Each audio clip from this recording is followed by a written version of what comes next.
Bienvenue dans le podcast des univers de la sécurité.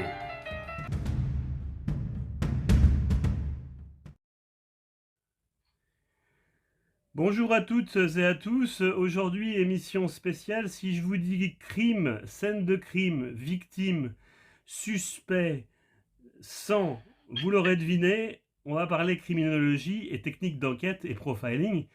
Et pour ce faire, mon invité de ce jour est Mirela Brooks. Mirela est profileuse canadienne d'origine roumaine. Hello Mirela. Bonjour tout le monde. Alors, Avant de commencer les questions, pouvez-vous vous présenter à notre public et nous dire qui vous êtes, d'où vous venez et quels sont les cas, les affaires dont vous allez traiter?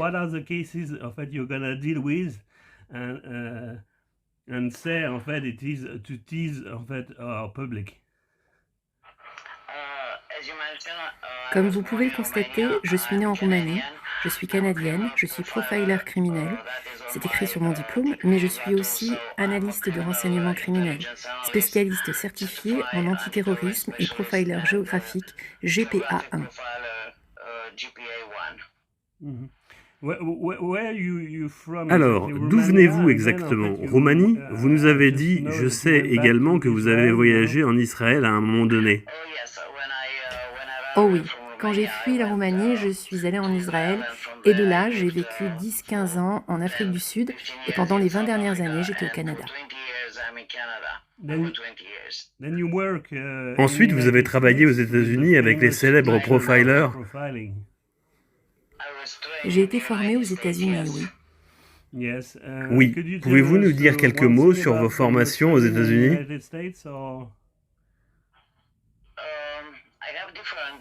J'ai suivi différentes formations et des formations post-diplômées, Harvard et d'autres formations avec différentes agences. Je reste également en contact avec l'Institut national de justice aux États-Unis pour tout ce qui concerne la médecine légale. I keep in touch with everything that is new in forensic through the National Institute of Justice from the United States. Donc vous venez de nous raconter un petit peu plus en avant votre histoire, en fait, démarrant en Roumanie, puis après en Israël, et ensuite vous avez travaillé aux États-Unis pour finir au Canada. Nous allons passer maintenant à la première partie concernant le cas de Magdalena.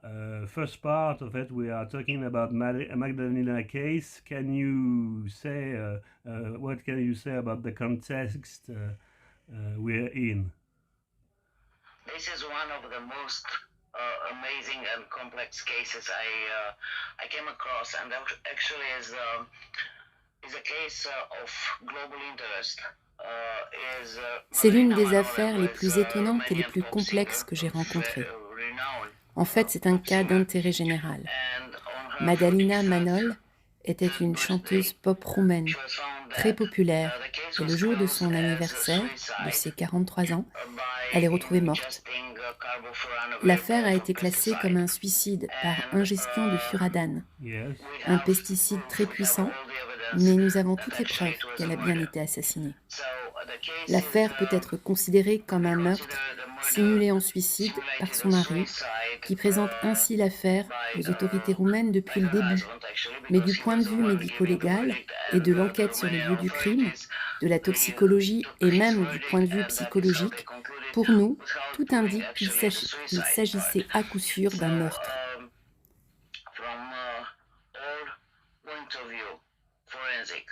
Crime scene investigation, toxicology, medical, legal, even psychological, everything points to murder. If you analyze a case. Ce qui frappe, c'est ce qui ressemble à un gâchis horrible dans cette affaire, dans ce meurtre. La scène du crime a été contaminée, non seulement par son mari, mais aussi par les premières équipes médicales qui ont répondu à l'appel d'urgence, et les autorités locales. C'était un genre de gâchis total. Même le rapport d'autopsie n'était pas correctement fait. À ce stade, nous avons tous les rapports effectués par des experts et même des analyses de toxicologie. Nous allons nous approcher de la Cour de justice pour rouvrir cette affaire, cette fois-ci en tant que meurtre. we are going to approach the court to reopen the case as murder. Ah, ok. She was blondie, she was Ok, young. c'était une She was a chanteuse great pop, blonde, singer, et c'est terrible and qu'elle ait it is été nasty, assassinée par son mari grisly pervers murder narcissique. Que of a peut-on dire de narcissistic lui, du perverse. mari, What du can point you de say vue du about profiler? the profiling of her husband? The husband has Le a mari a des history antécédents de of violence. Il était marié avant de rencontrer Madalina et resté avec elle pour l'argent. Lui était pauvre et elle assez riche. Son mariage précédent avec une musicienne, chanteuse d'opéra, s'est terminé par un divorce où il essayait déjà d'obtenir des propriétés à son nom propre. Du point de vue suspectologique, il fait preuve d'une certaine culpabilité et du désir d'hériter de la fortune de Madalina. D'ailleurs, quelques jours seulement après l'enterrement de Madalina, des paparazzi prennent des photos de sa nouvelle maîtresse conduisant la voiture de Madalina et s'installant dans sa maison. Et parce que les autorités ont considéré le cas comme un suicide, tout a été fait en respectant la loi sur l'héritage des biens entre époux. Il profite donc maintenant de l'argent de Madalina, qu'elle a gagné grâce à son propre travail, et lui s'est aujourd'hui remarié.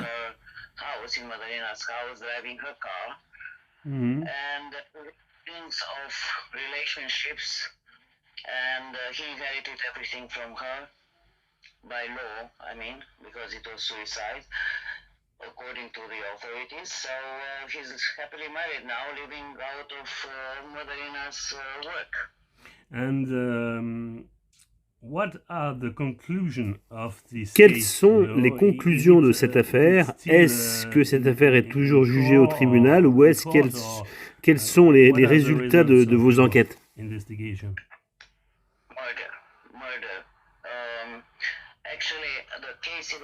Un meurtre, c'est un meurtre. En fait, même aujourd'hui, l'affaire reste d'intérêt public. Le 14 juillet prochain, il y aura 13 ans qu'elle a été retrouvée morte, et nous essayons jusqu'à cette date de réouvrir l'affaire, parce que nous avons toutes les preuves, je veux dire des preuves scientifiques. Mhm. Donc, nous avons vu en fait le cas de Magdalena Case, donc, qui est une affaire en fait terrible qui a défrayé la chronique en Roumanie, mais qui a même eu des répercussions à l'extérieur.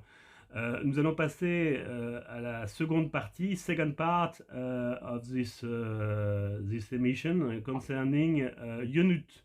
Can you tell us this case, Mirella? About Yonut, yeah. Yes, Yonut Ivanov is another case. Yonut Ivanov, le garçon, c'est une autre affaire pour laquelle je prépare maintenant le deuxième rapport pour aller aussi à la Cour de justice. Yonut était un jeune garçon de 24 ans qui a été abattu. Il était agent de sécurité et travaillait dans une réserve du delta du Danube. C'était donc un agent de sécurité dans une zone protégée, préservée et reconnue par l'UNESCO. Donc pas dans une zone de scène de crime habituelle. L'arme avec laquelle il a reçu une balle dans l'estomac a été illégalement prise sur la propriété de la réserve. En raison de la nature de la zone patrimoniale de l'UNESCO, conformément à la loi, vous n'êtes pas autorisé à porter d'armes à feu. J'ai 2 suspects et un témoin. Cependant, l'affaire a été classée comme coup de feu accidentel. Et comme mentionné, nous essayons maintenant à la Cour européenne de justice de prouver qu'il s'agissait en fait d'un meurtre. Il semble que Yonut ait attrapé au moins 2 hommes qui braconnaient dans cette zone, faisant de la pêche illégale, ce qui n'est pas autorisé dans la zone protégée.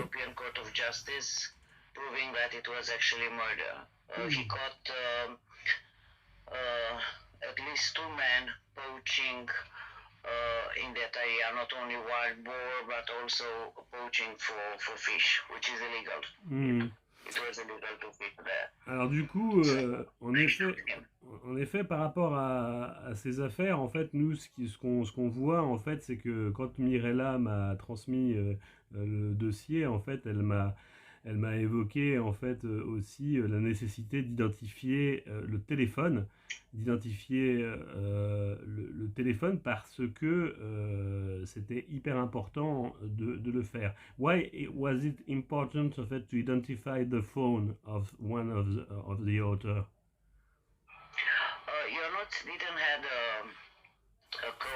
Yunus n'a pas eu d'appel sur son téléphone et son collègue, qui est le principal témoin de ce qui s'est passé, a utilisé son propre téléphone pour appeler son supérieur, pas pour appeler le 112, les urgences. La personne que je soupçonne d'être le tueur n'était pas chez lui à ce moment-là. Et nous avons essayé de savoir où il se trouvait en utilisant son téléphone pour démontrer qu'il était dans le secteur à ce moment-là. Peu importe ce qu'il a déclaré aux autorités, c'était à coup sûr un mensonge.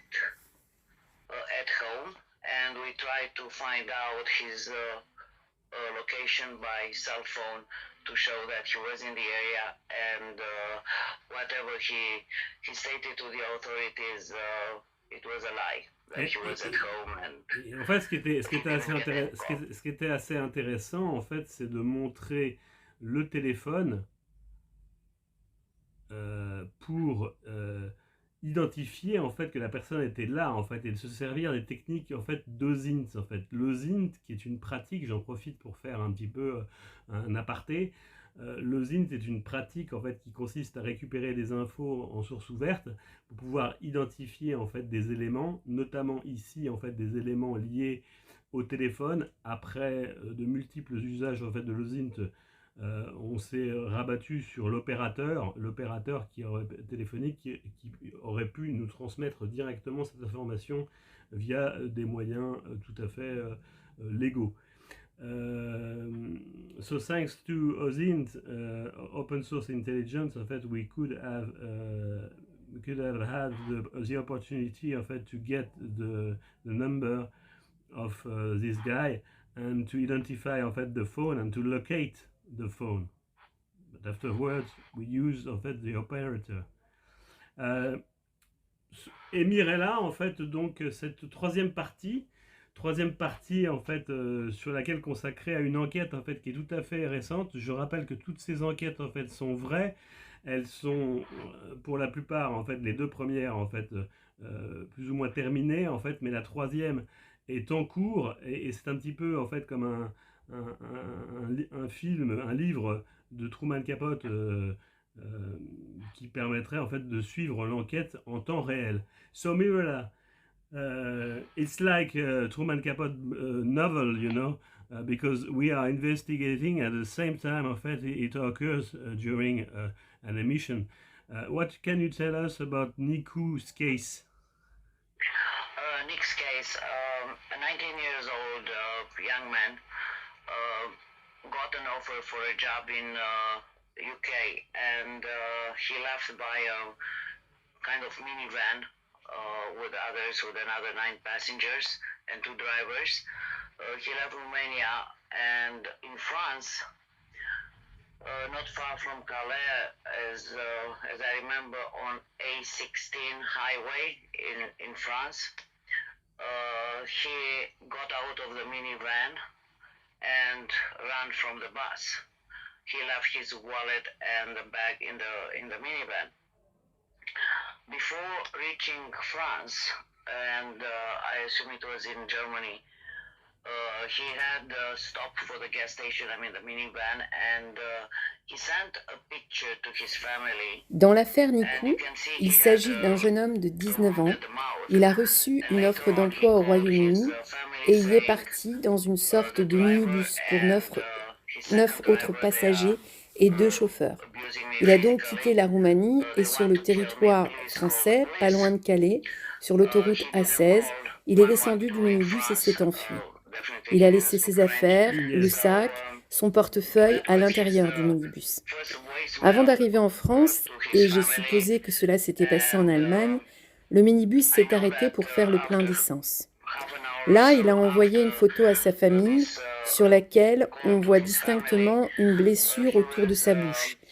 Et plus tard, il a appelé sa famille et leur a dit que les chauffeurs sont violents, que le second conducteur l'avait abusé physiquement et qu'il craignait pour sa vie. Il avait demandé à sa famille, d'ailleurs, d'appeler la police. Lui-même n'a pas pu appeler les 112 en France. Il ne parlait pas la langue française. Donc, c'était sa messagerie vocale enregistrée sur le téléphone de ses parents. Et je sais qu'une demi-heure après cet appel pour sa famille, il y a eu un accident de voiture.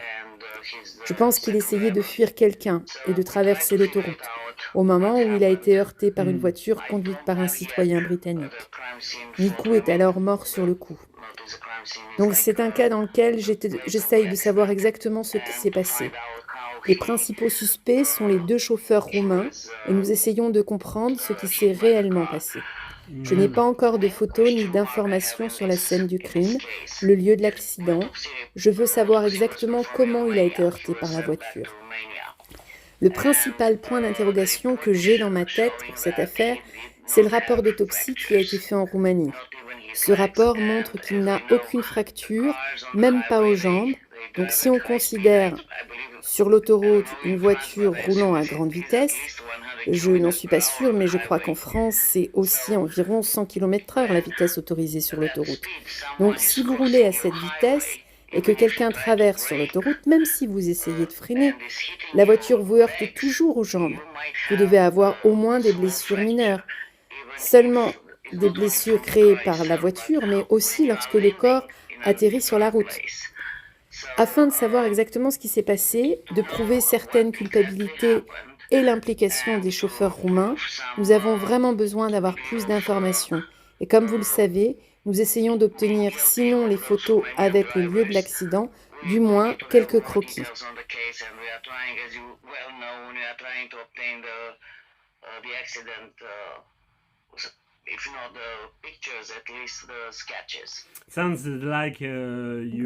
Vous semblez être spécialisé dans les accidents impliquant des délits.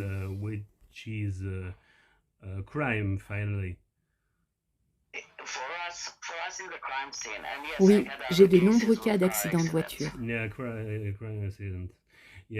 L'affaire, donc, une affaire internationale qui mêle, on l'a vu, Roumanie, Canada, France et Royaume-Uni. Celle-ci, on l'a dit, démarre sur l'autoroute A16, une autoroute en fait qui a été marquée déjà par de nombreux accidents, mais aussi un accident lié aux migrants, puisque l'année dernière, un migrant a forcé un barrage pour monter en fait dans un camion qui le mène à l'Eldorado anglais et s'est fait tuer à cet endroit-là. L'affaire en fait de Nick est une affaire en fait terrible qui continue puisque nous n'avons toujours pas encore trouvé. Il y a toujours des zones d'ombre. Les circonstances de l'accident en fait sont marquées. Magdalena, what you can say if you have one word to end this emission? Mirella, je te laisse le mot de la fin. Malheureusement, il y a tellement de cas en Roumanie pour lesquels l'enquête n'est pas correctement menée ou qui sont couvertes. Par exemple, le cas de Yunit Ivanov, c'est un cas totalement couvert. J'ai des experts en balistique avec une grande réputation en Roumanie qui ont prouvé qu'il n'était pas possible d'effectuer un tir accidentel, que Yunit Ivanov ne pouvait pas s'être tiré dessus. Il y a tellement d'affaires que même si elles ne sont pas considérées comme fermées, elles soulèvent encore beaucoup de questions sans réponse. Et les familles sont victimisées 2 fois par le gouvernement et par les autorités en ne leur permettant pas d'avoir accès à tous les documents de l'affaire et ne leur permettant pas d'avoir la possibilité de prouver le contraire ou de prouver devant la Cour de justice leurs théories et leurs arguments et ainsi de faire venir leurs propres experts pour essayer de faire cette preuve.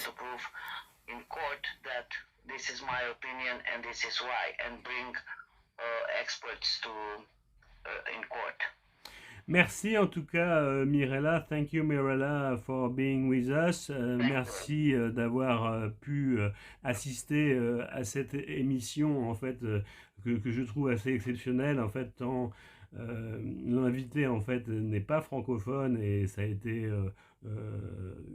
un plaisir de dialoguer en anglais avec elle.